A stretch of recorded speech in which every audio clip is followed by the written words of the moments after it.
Exode 12. L'Éternel dit à Moïse et à Aaron dans le pays d'Égypte, « Ce mois-ci sera pour vous le premier des mois, il sera pour vous le premier des mois de l'année. Parlez à toute l'assemblée d'Israël, et dites, le 10e jour de ce mois, on prendra un agneau pour chaque famille, un agneau pour chaque maison.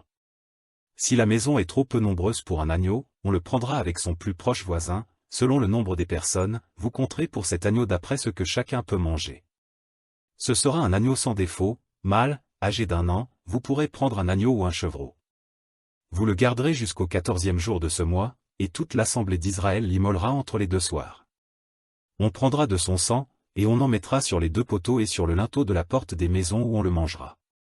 Cette même nuit, on en mangera la chair, rôtie au feu, on la mangera avec des pains sans levain et des herbes amères. Vous ne le mangerez point à demi cuit et bouilli dans l'eau, mais il sera rôti au feu, avec la tête, les jambes et l'intérieur. Vous n'en laisserez rien jusqu'au matin, et, s'il en reste quelque chose le matin, vous le brûlerez au feu.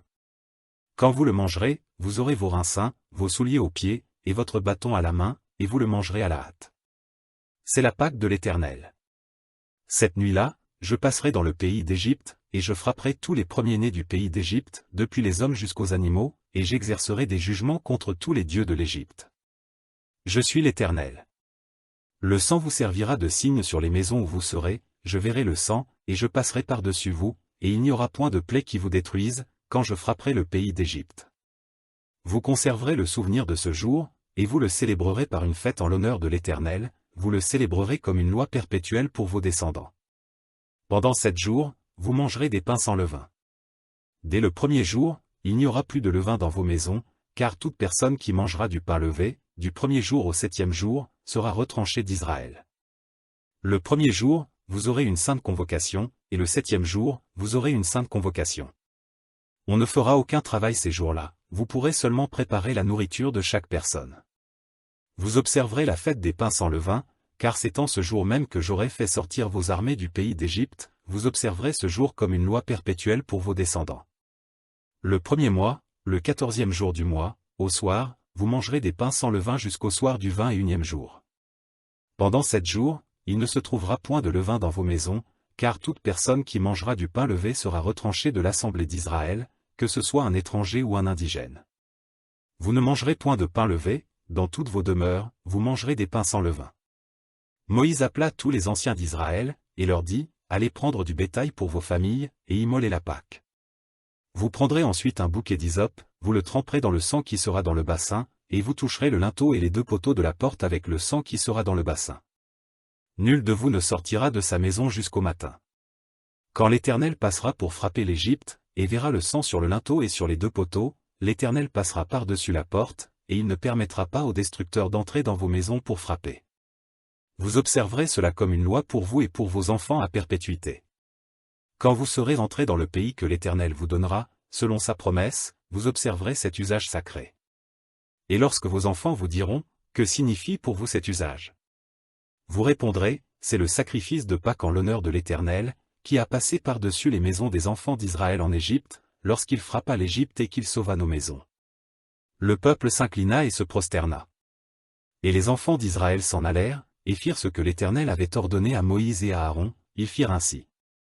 Au milieu de la nuit, l'Éternel frappa tous les premiers-nés dans le pays d'Égypte, depuis le premier-né de Pharaon assis sur son trône, jusqu'au premier-né du captif dans sa prison, et jusqu'à tous les premiers-nés des animaux. Pharaon se leva de nuit, lui et tous ses serviteurs, et tous les Égyptiens, et il y eut de grands cris en Égypte, car il n'y avait point de maison où il n'y eut un mort. Dans la nuit même, Pharaon appela Moïse et Aaron, et leur dit, « Levez-vous, sortez du milieu de mon peuple, vous et les enfants d'Israël. Allez, servez l'Éternel, comme vous l'avez dit. Prenez vos brebis et vos béufs, comme vous l'avez dit, allez, et bénissez-moi. » Les Égyptiens pressaient le peuple, et avaient hâte de le renvoyer du pays, car ils disaient, « Nous périrons tous. » Le peuple emporta sa pâte avant qu'elle fût levée. Ils enveloppèrent les pétrins dans leurs vêtements, et les mirent sur leurs épaules. Les enfants d'Israël firent ce que Moïse avait dit, et ils demandèrent aux Égyptiens des vases d'argent, des vases d'or et des vêtements. L'Éternel fit trouver grâce au peuple aux yeux des Égyptiens, qui se rendirent à leur demande. Et ils dépouillèrent les Égyptiens. Les enfants d'Israël partirent de Ramsès pour Sukkot au nombre d'environ 600 000 hommes de pied, sans les enfants. Une multitude de gens de toute espèce montèrent avec eux, ils avaient aussi des troupeaux considérables de brebis et de béufs. Ils firent des gâteaux cuisant le vin avec la pâte qu'ils avaient emportée d'Égypte, et qui n'était pas levée, car ils avaient été chassés d'Égypte, sans pouvoir tarder, et sans prendre des provisions avec eux. Le séjour des enfants d'Israël en Égypte fut de 430 ans. Et au bout de 430 ans, le jour même, toutes les armées de l'Éternel sortirent du pays d'Égypte. Cette nuit sera célébrée en l'honneur de l'Éternel, parce qu'il les fit sortir du pays d'Égypte, cette nuit sera célébrée en l'honneur de l'Éternel par tous les enfants d'Israël et par leurs descendants. L'Éternel dit à Moïse et à Aaron, voici une ordonnance au sujet de la Pâque, aucun étranger n'en mangera. Tu circonciras tout esclave à qui a prix d'argent, alors il en mangera. L'habitant et le mercenaire n'en mangeront point. On ne la mangera que dans la maison, vous n'emporterez point de chair hors de la maison, et vous ne briserez aucun os. Toute l'assemblée d'Israël fera la Pâque. Si un étranger en séjour chez toi veut faire la Pâque de l'Éternel, tout mâle de sa maison devra être circoncis, alors il s'approchera pour la faire, et il sera comme l'indigène, mais aucun incirconcis n'en mangera. La même loi existera pour l'indigène comme pour l'étranger en séjour au milieu de vous. Tous les enfants d'Israël firent ce que l'Éternel avait ordonné à Moïse et à Aaron, ils firent ainsi. Et ce même jour l'Éternel fit sortir du pays d'Égypte les enfants d'Israël, selon leurs armées.